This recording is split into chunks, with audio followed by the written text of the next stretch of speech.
as you can see, it's doing rather nicely. Oh, it's getting tangled. Ah, so many tangles.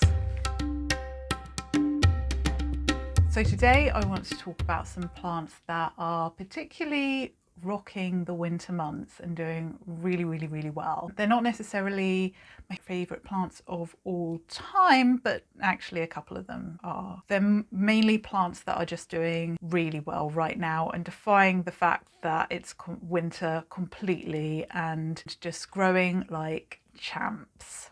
So my plants that are rocking the winter months, starting with my Alocasia zebrina. So this is doing particularly well at the moment. It has given me this new leaf here, which hasn't quite hardened off. And where's the other one? This new leaf here, which hasn't quite hardened off. So they've got a little bit of growing to do. So they should be really massive. And yeah, it's doing really well. I absolutely just in love with this plant. It makes me so happy. I would say it's not only like rocking winter because it's giving me all this new growth, but it is actually just one of the ones that's super duper close to my heart. It's so pretty.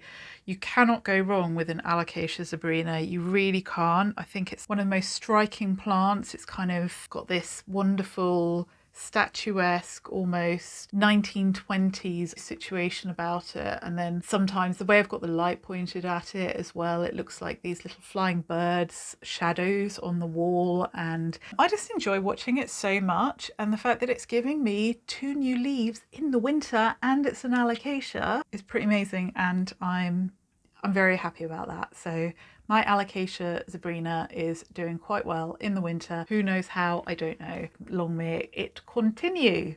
Now the next plant of mine that is absolutely owning winter, that I'm super surprised by because I thought it was a goner, is my Thaumatiphyllum xanadu. Philodendron xanadu, Philodendron winterborn, whatever it's called.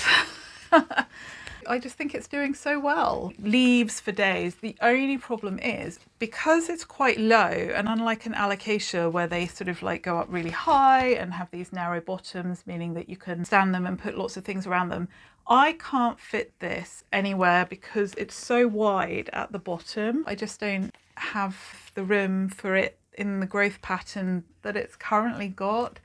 I also can't grow it to its best ability, and that breaks my heart. So this is going to be one that I am swapping with somebody, but I'm going to be quite protective about who I give it to. It's going to have to be somebody who will appreciate it for the beauty that it is, so that I can say goodbye as a mother. Oh, I just want to say one thing about this though, because everyone that talks about it online says, oh, they don't know, there's something that smells really herbal about it.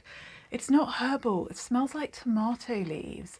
It smells very much, so when you cut it, it smells exactly like tomato leaves. So it's like anyone who is into gardening or has gardened their own veg knows that smell is so good.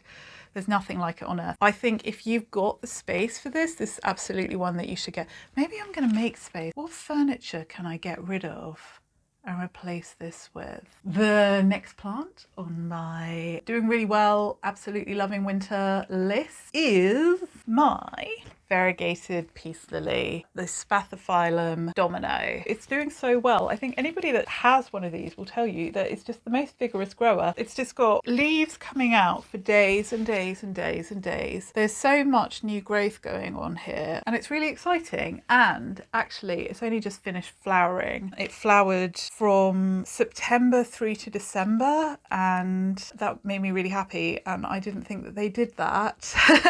But it doesn't even need the flowers to be beautiful. It is just one of the most stunning plants anyway. I love it. This is probably one of my ride or dies. I will not ever get rid of this one. I love it so much. It's so close to my heart.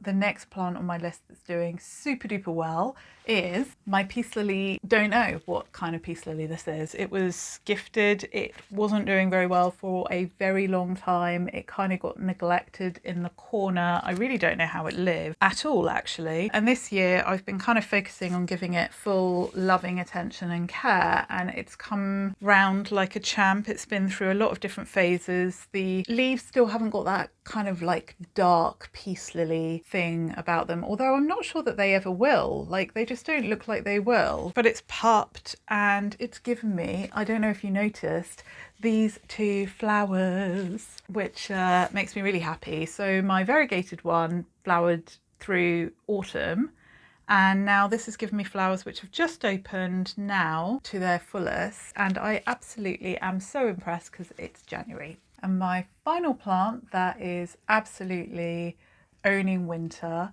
is my Alocasia Lautabakiana for these purple bachianas. I assume that's it. It's doing very, very well. I've got new growth in here. It popped itself recently, which is really cool, and it's got some more corms at the top. I'm kind of looking forward to repotting this one. I've got a feeling I'm going to find quite a few corms within it. It's given me new leaves. This one's new. This one, wait, hold on, no, that's new, and that's new. These tiny ones here, and this here. Yeah, it's just been really doing well in my care, and throughout the winter months, really working very hard, and I highly recommend getting one. You just can't go wrong with this plant. It's actually really robust. It's got these thick leathery leaves, and yeah, brilliant. So those are my plants that have been particularly doing well during the winter months. Of course, I'll do one on the ones that aren't doing so well. Thank you so much for watching. Like, subscribe, all of those things. It would be really, really appreciated. Have a great day.